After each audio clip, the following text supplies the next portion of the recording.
Hey, depuis ma tendre jeunesse, je n'ai cessé d'avoir une fascination pour les histoires de ninjas. Ces êtres silencieux ont toujours suscité l'intérêt de nombreux historiens et écrivains. Mais alors s'il était possible d'être un ninja juste pour un instant, je suis sûr que beaucoup d'entre nous tueraient pour vivre un moment pareil. Grâce au monde merveilleux des jeux vidéo, j'ai pu assouvir ce besoin en me procurant le jeu de ma vie. Ce jeu, c'est Mini Ninja. Alors, Mini Ninja, c'est un jeu... Wow. Mais t'es qui pour faire une vidéo sans moi? Je suis...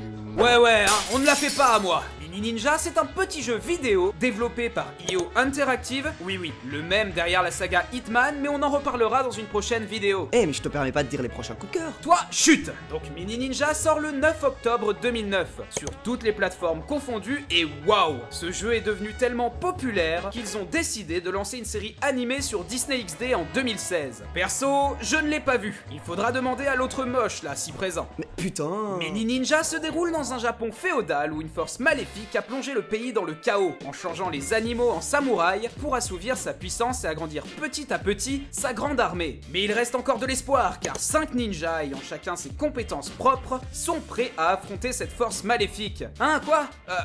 On glisse dans l'oreillette qu'ils ne seront plus que 4. Ah, plus que 3. En fait, tu commences avec 2 personnages, Hiro et Futo, car tous les autres se sont fait capturer. Tu devras donc les libérer en chemin avant d'affronter le boss du jeu. Il y a donc plus d'espoir! Fuyez, pauvre fou!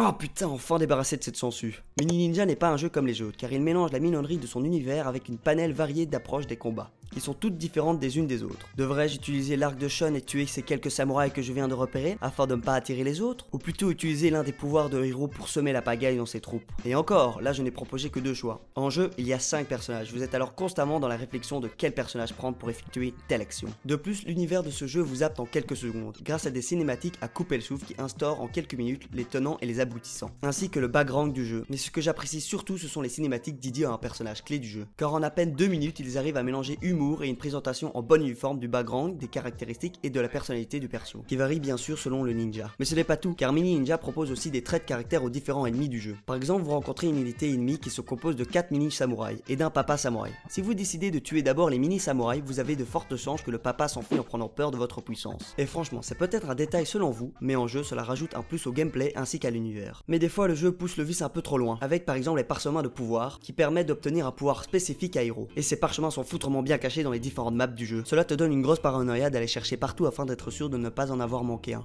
Putain, je vous hais. Le jeu se renouvelle aussi grâce aux différents ennemis que l'on peut rencontrer en cours de route, et qui augmentent proportionnellement la difficulté du jeu. Car selon l'animal qui a été transformé, cela donne un type d'ennemi totalement à part. Du plus fait avec des poules transformées en mini ninja, aux plus forts qui sont des ours transformés en gros samouraïs. Mini Ninja vous permet aussi d'explorer un Japon féodal sous des paysages totalement variés selon les niveaux. On peut passer d'un Japon sous la neige à un Japon sous l'eau. Mais surtout, le must du must, c'est d'avoir rajouté des petits babouas dans un jacuzzi. Non mais c'est trop bien!